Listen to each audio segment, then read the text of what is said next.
And now I want to bring in Dmitry Palyuga, a St. Petersburg municipal official who has called on Putin to resign. Dmitry is currently in Kazakhstan. And Dmitry, thank you so much for speaking to me. I know that more than 200,000 Russian citizens have gone to Kazakhstan since Putin announced that mass mobilization. What are you hearing from other Russians who have left your country? Yeah, I have many friends who have left the country during these days. And basically, before this mobilization, they had some hope that uh, it will end sometime. I mean, the war will end. But now we see the next escalation. And right now, people in Russia can be drafted just, out of the street.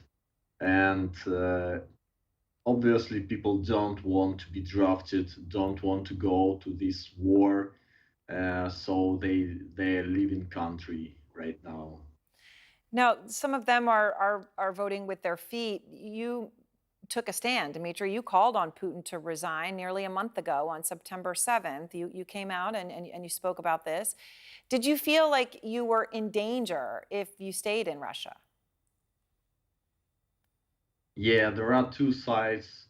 First of all, we had some signs from power structures that we probably would be prosecuted if we don't wouldn't left the country, wouldn't leave the country.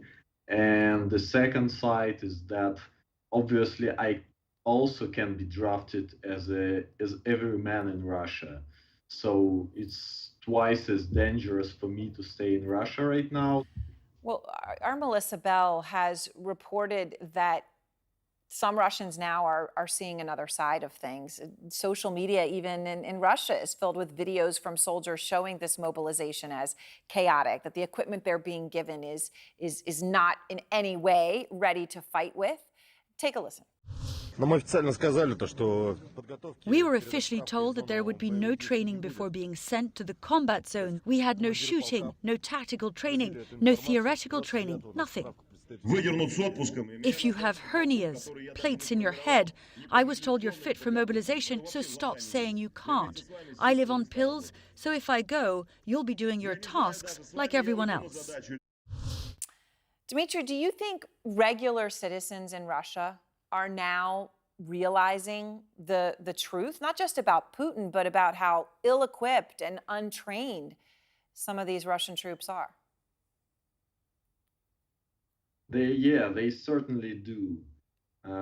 Before that, there was some belief that Russian army is still strong, even if something goes wrong. We still have a lot of weapons, a lot of trained men, and it's still a good army. And right now, people definitely are starting to realize that something is completely wrong with Putin's army. The leader of Chechnya, obviously an ally of Putin's, is now urging him to use low-yield nuclear weapons to regain the advantage. Dmitry, do you think Putin would actually do that?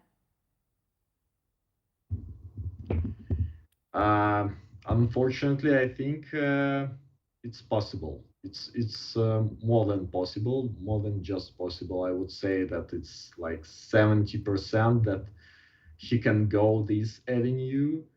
Dmitry, thank you so very much. I appreciate your taking the time and being willing to speak with me. Yeah, thank you for having me. And I want to bring in now retired Army Major General James Spider Marks. General, you just heard Dmitry say he thinks there's a 70% chance that Putin will use a nuclear weapon inside Ukraine. What do you say to that? Well, it's very difficult, Erin, to get inside Putin's head. Look, the two options are he uses a nuke. We would assume a tactical nuke, which is lower yield, smaller range, or he doesn't use it. So you walk through the calculus of both of those. If he uses it, he has to assume that there's going to be some form of escalation, probably conventional escalation. You don't want to have a nuclear escalation. And I would imagine that would include a NATO force on the ground in Ukraine going after the Russian forces, not to invade Russia, but to get the Russian forces and either push them back or to slaughter them in place. That's one calculation. The second is maybe his calculation is NATO's got some fracturing that's taking place. They're moving into the winter. The coalition won't hold together. They need Russia. The sanctions aren't really working. Let's be frank. More nations have signed up for the World Cup than for the sanctions. So the calculation may be, I use a nuke, and now I've achieved the influence I want to achieve, and everybody just kind of backs down a little bit. Who knows what's inside his head? I hate to tell you, I don't know how this thing flies. No, but it's a very sobering statistic about the World Cup. Let me just, in this context, though, and the reason this conversation is happening is because in the conventional sense, Putin has been met with so much failure, in fact, that the maps that the Russian Defense Ministry is putting out, within a 24-hour period, confirm significant losses for Russian troops in the south around Kherson. They're not trying to, they're putting out the map, okay, and they're showing that the line where they are is moving back, and they're showing it happening in 24 hours. What do you think of that? The fact that the Russian military itself, in public releases, is admitting defeats on the battlefield?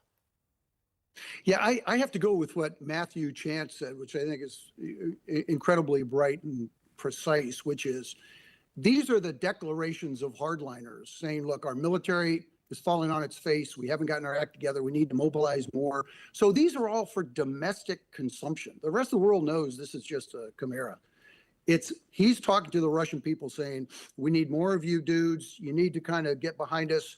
And the military needs to get its act together. I mean, these are guys who want to double down on this, which really goes back to your first question. Does this now escalate to the potential use of nukes? All right, General, thank you very much. I appreciate your time. Thank you, Erin.